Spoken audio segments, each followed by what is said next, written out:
Nós cremos que este texto, Colossenses capítulo 3, do verso 12 ao verso 17, seja um dos textos mais completos quando se fala sobre virtudes.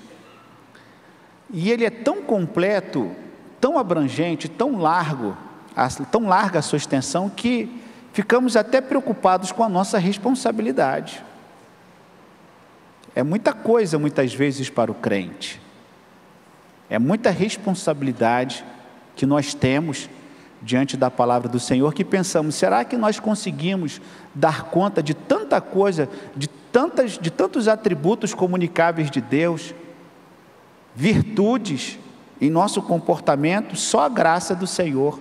Porque Paulo aqui, em Colossenses no capítulo de número 3, dos versos 12 ao verso 17, a sua relação é muito grande, é muito extensa, e eu queria já iniciar perguntando ao irmão, à irmã, em qual virtude e qual área o irmão se identifica nesta fala de Paulo. Diz assim o texto: revesti-vos, pois, como eleitos de Deus, santos e amados, de ternos afetos de misericórdia, bondade, humildade, de mansidão, de longanimidade. Suportai-vos uns aos outros, perdoai-vos mutuamente, caso alguém tenha motivo de queixa contra outrem, assim como o Senhor vos perdoou, assim também perdoai-vos. Acima de tudo isto, porém, esteja o amor, que é o vínculo da perfeição. Seja a paz de Cristo o árbitro em vosso coração, a qual também fostes chamados em um só corpo, e sede agradecidos. Habite ricamente em vós a palavra de Cristo. Instruí-vos e aconselhai-vos mutuamente em toda sabedoria, louvando a Deus com salmos e hinos e cânticos espirituais, com gratidão em vosso coração. E tudo que fizerdes, seja em palavra, seja em ação, fazei-o em nome do Senhor Jesus, dando por ele graças a Deus. Qual foi a área, ou qual atributo aqui comunicável, qual referência que Paulo aqui nos traz a partir dessas virtudes que devem ser cultivadas, que poderia caracterizar a sua vida, o seu momento hoje? Ah, pastor, só misericórdia mesmo.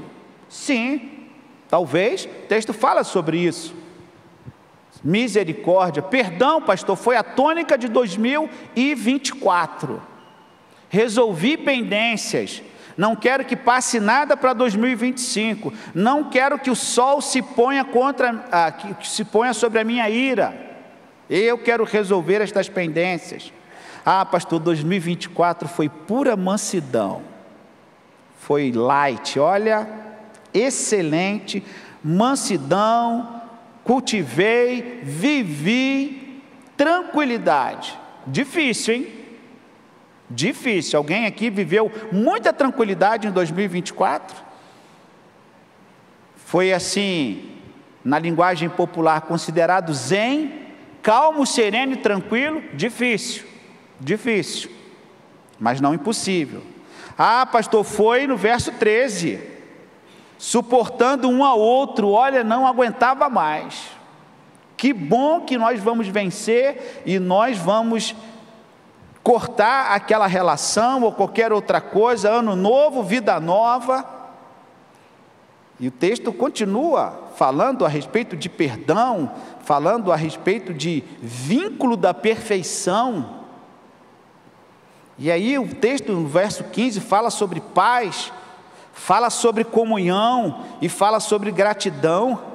O verso 16 fala sobre instrução, riqueza da palavra, aconselhamento mútuo, sabedoria, louvor, através dos salmos, através dos hinos, através, conforme ele nos diz aqui, dos cânticos espirituais. E o nosso comportamento, que termina no verso 17, dando por ele graças a Deus Pai. Tantas coisas que eu vou especificar 3 virtudes no verso 15. O verso 15, então, é o parâmetro para a identificação, nesse texto, daquilo que eu quero compartilhar com os irmãos. 3 coisas do verso 15.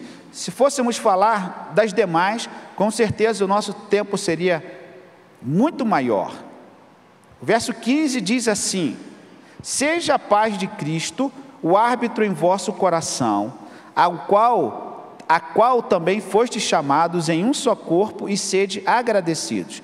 Eu destaco aqui a paz, destaco aqui, conforme os irmãos podem ver, a comunhão em um só corpo, e destaco a gratidão. Irmão, fique à vontade para encontrar no texto, conforme eu disse, aquilo que marcou a sua vida em 2024. Aquilo que foi importante, que você abrigou no seu coração, talvez uma qualidade, uma característica de paciência, de perdão, de amor, de mutualidade. Cada um tem a sua experiência. Mas eu identifico aqui no versículo 15, em primeiro lugar, a paz. A Nova Versão Internacional, ela traz a seguinte palavra neste sentido: que a paz de Cristo seja o juiz em seu coração, visto que vocês foram chamados para viver em paz, como membros de um só corpo, e sejam agradecidos. A paz de Cristo, na sua versão, talvez a ARA, seja o árbitro. A NVI traz seja o juiz, ou seja, é aquele que vai julgar, aquele que estará presente nas relações, presente em nossos atos. O verso 17 fala sobre isso. Tudo que fizerdes, Deus irá computar, Deus irá julgar, e Deus irá então relacionar se aquilo que nós estamos fazendo está de acordo com a sua vontade. E aqui, meus irmãos, é como Davi disse, quando ele fez o recenseamento que não agradou a Deus, Deus falou com ele: escolha 3 coisas para que você seja punido. Ele falou assim: eu quero cair nas mãos do Senhor, que seja Deus o meu juiz. Eu não quero cair nas mãos de ninguém. Eu quero que Deus me julgue e que me puna. E por que Davi faz isso? Esta semana eu estava lendo muitos textos sobre a adoração, sobre o culto. Primeiro livro das Crônicas, quando Deus estabelece com Davi, e Deus dá as diretrizes para Davi. Davi chama Natã e fala assim: olha, Natã, profeta, eu vivo numa casa muito linda, muito boa, mas o povo de Deus não tem onde cultuar. Eu estabelecerei uma casa para Deus. Natã ouve e diz assim: ok, faça conforme o teu coração. Passa um tempo, Natã vai para casa e Deus fala com Natã assim: Natã, esse teu conselho não foi bom. Não será Davi quem vai construir, será Salomão. E Deus dá o motivo pelo qual Davi não construiria. E Salomão então recebe. Então eu estava lendo esta jornada de Davi até o estabelecimento ali com Salomão do templo, e as coordenadas, e os cantores, e os porteiros, e os levitas, e os sacerdotes. Davi conhecia o seu Deus. Ele sabia, ele conhecia por experiência no Deus que ele confiava. Foi por isso que ele falou assim: olha, o Senhor vai me apresentar 3 punições, eu quero aquela que Deus trate diretamente comigo. Por quê? Porque o homem é impiedoso, o homem é implacável, quando não sem amor, sem misericórdia, sem isto que está aqui no verso de número 12, veja aí o verso de número 12, esta palavrinha que ele apresenta aqui: muitos que não possuem ternos afetos de misericórdia, de bondade, de humildade, de mansidão e de longanimidade. Então, sabendo da natureza humana, Davi falou assim: eu quero que Deus mesmo me puna, porque eu conheço Ele, e eu sei que a sua misericórdia dura para sempre. E é por isso que aqui vai apresentar esta palavra, que a paz de Cristo seja o juiz em seu coração, porque de fato o nosso relacionamento com Deus deve ser priorizado. Nós não vivemos somente para agradar as pessoas e viver debaixo de uma capa, e viver debaixo de uma religiosidade que Deus não sabe que é verdadeira. Por quê? Porque nós temos um compromisso com a pessoa que está ao nosso lado. A palavra é muito clara quando ele apresenta o juiz, e os irmãos sabem o poder que o juiz tem. Os irmãos conhecem o poder de um juiz dentro do nosso ordenamento jurídico. Não pense em juiz A, B ou C, tá, irmão? Esse que você pensou aí, esquece. Não pense na figura de uma pessoa especificamente. Pense no cargo. Pense na autoridade da função, de um poder que o juiz tem. Que Paulo então vai dizer assim: essa paz, quem vai dizer, quem vai permitir é o juiz. E se a sua vida com ele é uma vida sincera, verdadeira, é uma vida transparente, ele conhece a intenção do seu coração. E aí nós passamos numa outra fase da nossa experiência cristã, que é viver diretamente ligado ao juiz. E é muito interessante isso, porque geralmente juiz não tem amigo, pelo menos com muita facilidade, é um grupo restrito, assim como muitas áreas do conhecimento, assim como muitas profissões, não especificamente o juiz, mas são muitas vezes pessoas solitárias em que pessoas se aproximam, muitas vezes por interesses, mas nós sabemos o poder, a autoridade que uma pessoa dessa possui. E Paulo então diz que Deus, como juiz, vai julgar e arbitrar a nossa vida, no nosso íntimo, no nosso coração. De que maneira? Com paz. Se não estamos em paz, aí a coisa pega. Aí nós trememos diante do juiz. Por quê? Porque quem deve, teme. Nunca esqueço de uma fala da minha esposa, defendendo uma pessoa na atividade profissional. Ela disse para a pessoa assim: se você não falar a verdade, vai ser difícil eu te ajudar. Ah, mas a verdade vai me complicar. Fale a verdade. Fale a verdade. E nós crescemos assim. Nós crescemos assim. Muitos que nasceram num lar mais rigoroso, com uma presença de um pai, de uma mãe, com um pouco mais de rigor, sabe sobre isso. Nós sabemos de casos de pessoas que, quando eram crianças, que furtavam alguma coisa na feira, o pai pegava aquela criança pela mão, levava lá na banca da feira pública ou do mercado, e falava assim: entrega, devolve, porque não é seu, e diz que você furtou. Que situação vexatória para uma criança. Mas muitos talvez tenham vivido isso. Naquela dureza do pai, expor uma criança numa situação dessa, que hoje seria considerada uma coisa abusiva, seria considerada uma violência psicológica contra a criança. E nós sabemos dos desdobramentos disto. Eu não estou aqui dizendo que isto é certo e errado. É claro que direitos precisam ser amparados, é claro que não podemos concordar com abuso, concordar com violência, mas eu estou aqui me referindo a uma época em que os pais zelavam pela conduta do seu filho, e ele não queria que o filho virasse um meliante.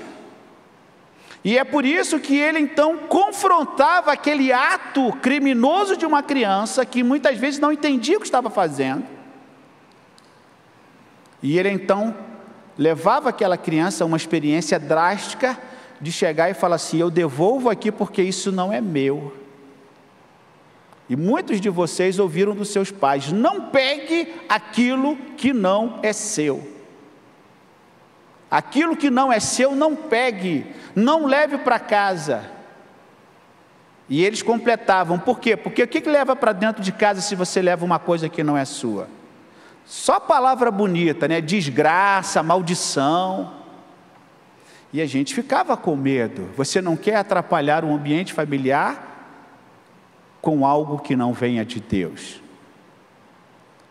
Então esta relação do crente, ele é direta com o Senhor, é Deus quem é o juiz, é Deus quem vai dizer. E quantas vezes os nossos pais, ainda que duramente, exigiram de nós e se comportaram como verdadeiros juízes, para nos traçar um limite, para nos traçar um padrão. E se você fazia tudo direitinho, ok, está tranquilo, você segue em paz. Assim com Deus é a mesma coisa. Essa paz, irmãos, que o crente sente, ela é fruto da sua ligação com Deus. Quem tem paz no coração que vem de Deus, perdoe a redundância, tem paz. Agora, quando nós não estamos alinhados com o Senhor, tudo pode ser problema. Por isso, quem dá a paz? Abra sua Bíblia em João 14, 27. João 14, 27. Quem dá esta paz? João fala muito sobre isso. Existem muitos textos a respeito desse tema, mas eu destaco aqui João 14, 27. Vamos todos ler juntos, irmãos? Está na tela.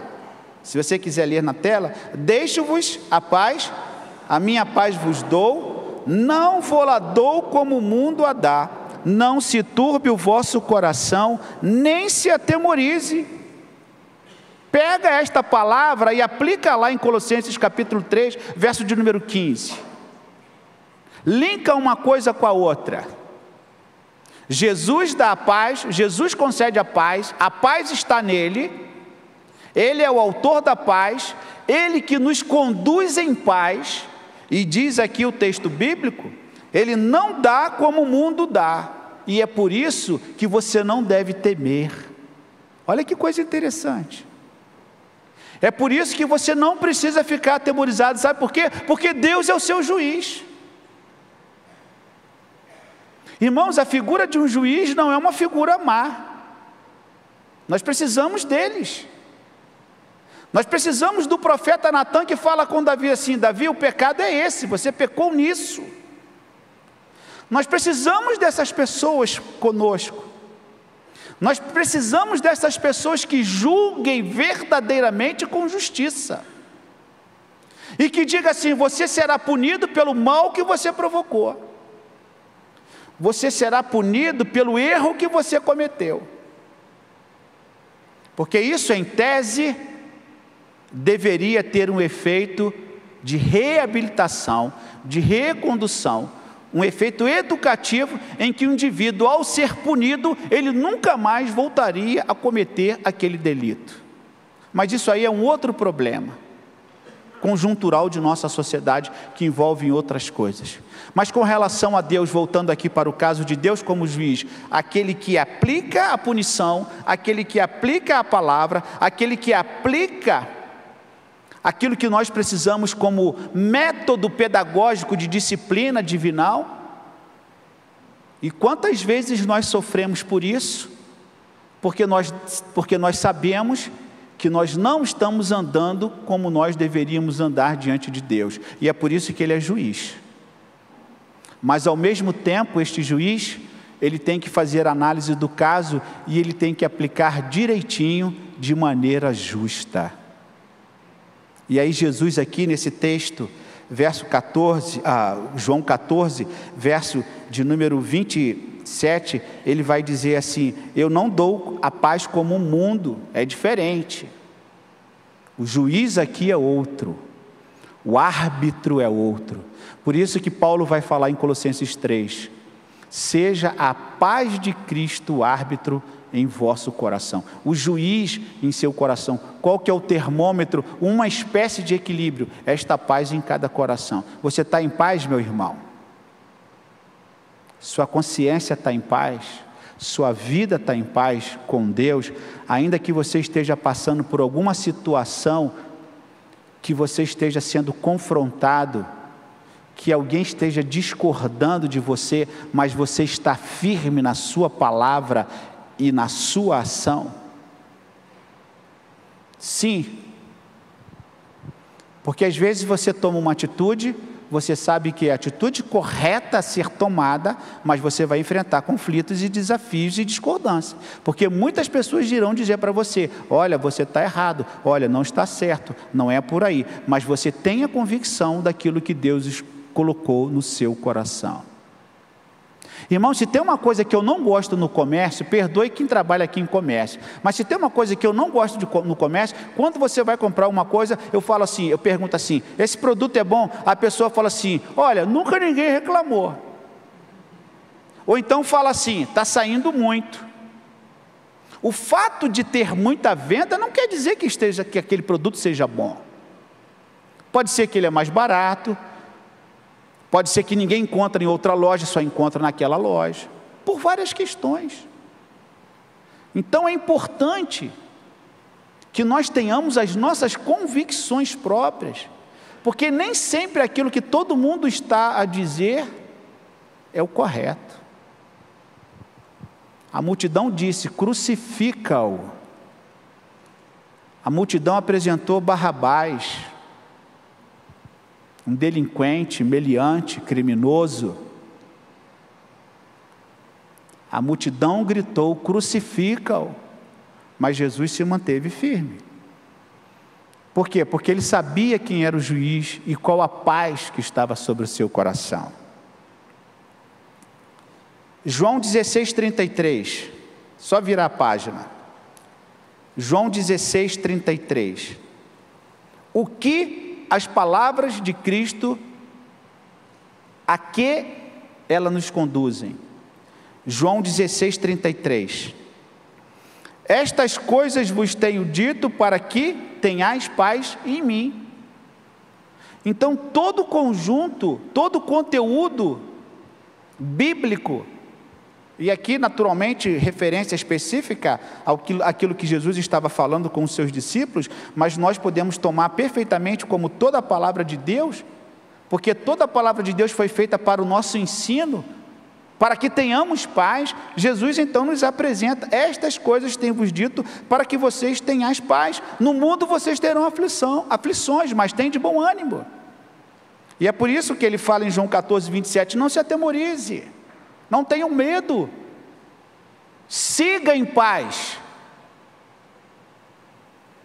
Quantos aqui têm o hábito de falar para a pessoa assim: vá em paz? Muitas pessoas. É de paz a tua vinda, inclusive isto era, vamos dizer assim, um jargão lá no Antigo Testamento: é de paz a tua vinda. Não nos esqueçamos que Jesus foi denominado em Isaías capítulo 9, verso 6. O que, irmãos? Jesus foi chamado de o príncipe da paz.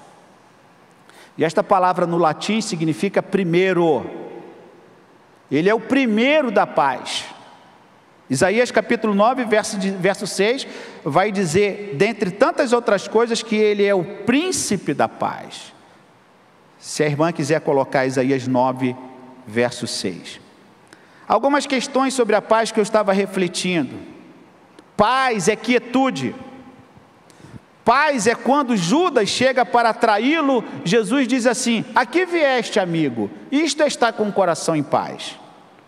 Paz é ter o coração confiante quando lhe colocam espinhos sobre a sua cabeça.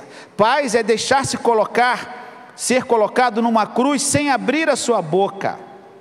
Paz é como ser levado como ovelha muda ao matadouro e ter paz no coração. Paz é dormir no porão de uma embarcação ao enfrentar uma grande tempestade. Paz não é andar ansioso sobre coisa alguma. Paz é a capacidade de amar o seu inimigo e orar pelos que vos perseguem. Paz é reclinar-se no ombro do mestre. É trocar o seu travesseiro da noite pelo ombro de Cristo. Paz é cantar hinos na prisão. Qual era a diferença da oração de Jonas no ventre do grande peixe e o louvor de Paulo e Silas na prisão? Eu fui refletir sobre essa diferença. O Espírito Santo falou, pensa sobre isso. Por que Jonas fez uma oração no ventre de um grande peixe? Ele não estava em paz, irmãos, ele estava fugindo da presença do Senhor. Como pode uma pessoa que foge da presença de Deus ter paz? Não tem como. E aí você analisa o quadro de Paulo e Silas, presos, eles têm paz. Por quê? Porque eles estavam no centro da vontade de Deus.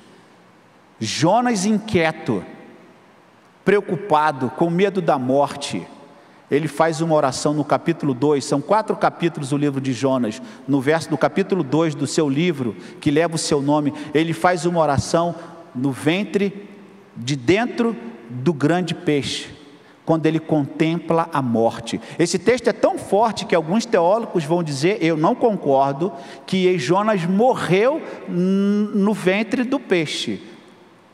São discussões teológicas. Na minha concepção, ele esteve vivo os 3 dias, até que ele foi vomitado na praia. Ele estava numa situação de desespero, ele não tinha paz porque ele estava fugindo de Deus. E Paulo e Silas cantam na prisão porque tinham paz no coração. Segunda coisa que eu quero destacar, vá para Colossenses agora de novo, irmãos. Colossenses capítulo 3, o verso de número 15, depois da paz, nós encontramos aqui, em um só corpo, seja a paz de Cristo o árbitro em vosso coração, ao qual também fostes chamados em um só corpo. A chamada à comunhão, a Bíblia trata desse tema, denominando koinonia, um só corpo, que tem a ver com grupo, mutualidade, juntos, grupo, comunidade, algo que é comum, pode significar mutuamente algo a ser compartilhado. Encontramos também, aliado à palavra comum, a palavra comunidade.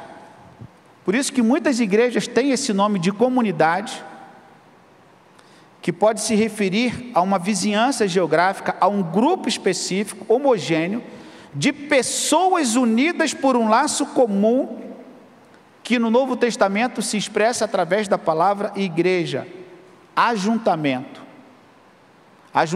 de pessoas. Então uma comunidade, um conjunto de pessoas que possuem coisas comuns. Pode ser considerado aqui uma comunidade? Sim. O que nós temos em comum? Ceia do Senhor. O que temos em comum? Batismo. O crente batista geralmente não tem discussão sobre isso. Eu farei agora em janeiro uma retrospectiva das nossas principais doutrinas, o que eu faço todo ano. Nos primeiros domingos de janeiro nós vamos fazer uma revisão doutrinária sobre as principais doutrinas batistas. Os 2 primeiros domingos de janeiro. E nós temos muitas coisas em comum. A ceia é uma delas. O memorial dado por Cristo, o batismo por imersão. Quem vem para a igreja batista que não foi batizado por imersão, precisa ser batizado por imersão. Isso é algo comum no meio da igreja, no corpo doutrinário, teológico da igreja, no entendimento pacificado na doutrina considerada batista. E poderíamos, tantas outras coisas. O outro exemplo, a questão dos dízimos e ofertas, falarei sobre isso em janeiro, que são coisas comuns a nós. Pelo menos deveria ser. Lembro-me de uma entrevista com uma pessoa, e a pessoa estava tão discordante da igreja, que eu perguntei à pessoa assim, será que de fato esta é a igreja que você deve ficar e permanecer? Você já chega da igreja com tantas controvérsias, com tantas críticas, com tantas questões, que eu fico pensando, será que aqui de fato é o seu lugar? Essa igreja será bênção para você? Você será bênção para essa igreja? Ou seja, para algumas pessoas, algumas coisas não são comuns. E aqui trago alguns exemplos, como já citados para os irmãos. Desta comunidade que aquilo que é comum a todos, que se distingue das demais comunidades, porque senão haveria uma verdadeira desordem, se cada um puxasse para o seu lado, se cada um acreditasse de uma forma, se cada um agisse de uma forma, se cada um tivesse uma maneira de entender, seria uma grande Babel, uma grande confusão. E é por isso que aqui Paulo fala com eles, um só corpo. E nós sabemos que na teologia aplicada a este parecer específico, o corpo com seus muitos membros. E Paulo fala sobre isso, 1 Coríntios no capítulo 12, no capítulo 14 e Efésios 4, ele repete também essas questões. Textos que aparecem a palavra comum, irmãos, eu vou aqui acelerar um pouquinho mais. Textos que aparecem a palavra comum, eu queria destacar esses 3 textos, Atos 2,44. Atos 2,44.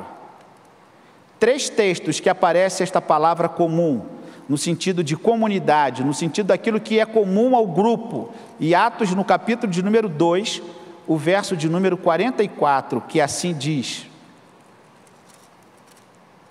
todos os que creram estavam juntos e tinham tudo em comum. Os irmãos conhecem muito bem esse texto e saberão responder o que eles tinham em comum. Muitas coisas naquele momento, naquele grupo. Capítulo 4, 32, passe a página. 4, 32. Da multidão dos que creram era um coração e a alma, ninguém considerava exclusivamente sua nenhuma das coisas que possuía, tudo, porém, lhes era comum. A terceira referência, 5:12. Muitos sinais e prodígios eram feitos entre o povo pelas mãos dos apóstolos, e costumavam todos reunir-se de comum acordo no pórtico de Salomão. Atos 5:12. Muitos sinais e prodígios eram feitos entre o povo pelas mãos dos apóstolos, e costumavam todos reunir-se de comum acordo. Alguém é obrigado a vir para a igreja? Não. Alguém é obrigado a cumprir? Não. Tem que haver concordância, tem que haver aceitação. Irmãos, em nenhum momento nós encontramos nas palavras de Cristo uma pressão e uma opressão para que alguém pudesse segui-lo. Não há isso.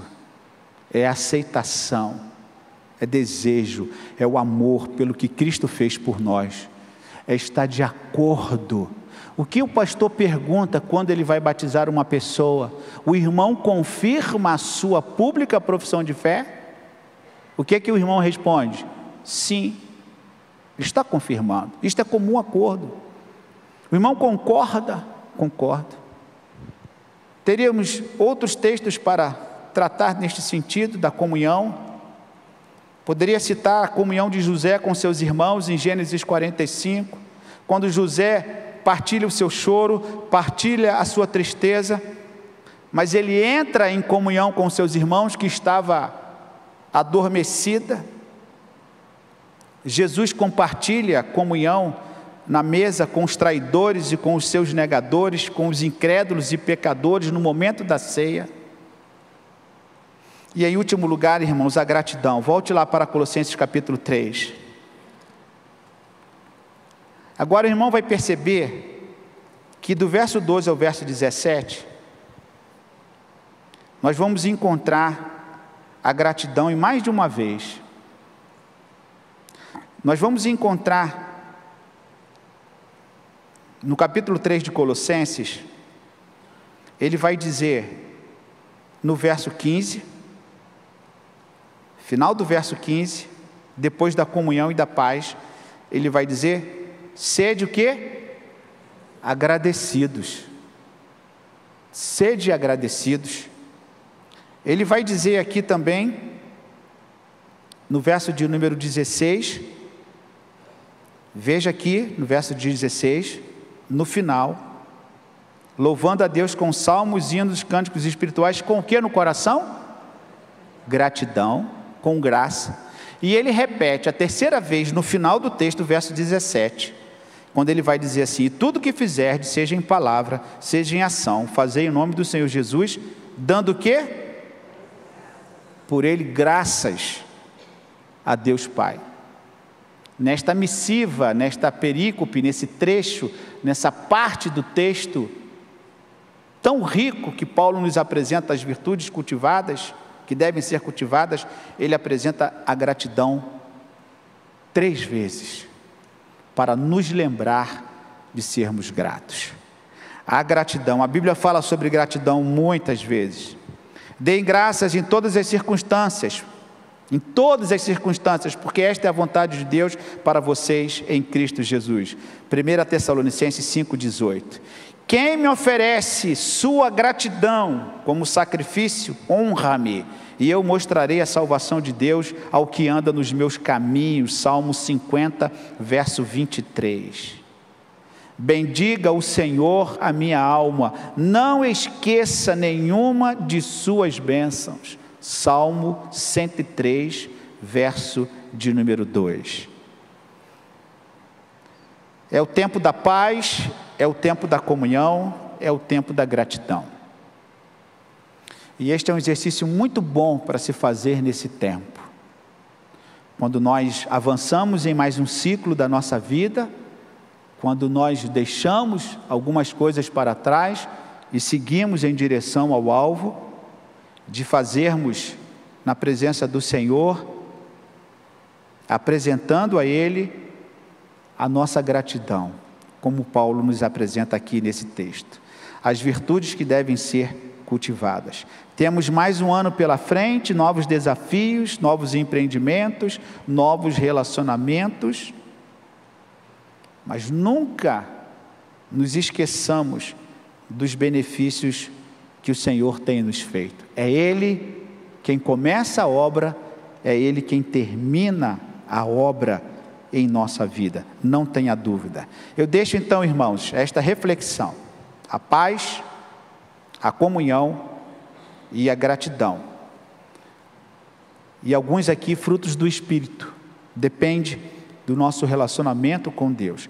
E que Deus nos conceda um ano abençoado, aqueles que nós não iremos ver dia 31, talvez muitas pessoas já estarão viajando, alguns já estão viajando, outros não estarão aqui. Eu quero deixar esta reflexão para a sua vida, para a minha vida, para cada um de nós: a paz, a comunhão e a gratidão em nosso coração, em nossa convivência, não só na igreja, mas em casa, nosso trabalho, nossa vizinhança, em todas as áreas da nossa vida.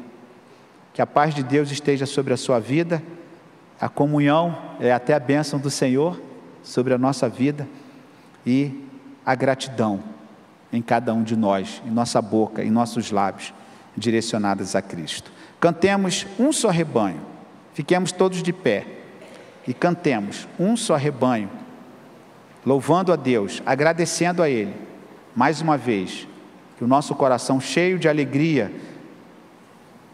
com salmos, hinos e cânticos espirituais, louvando a Deus em nosso coração.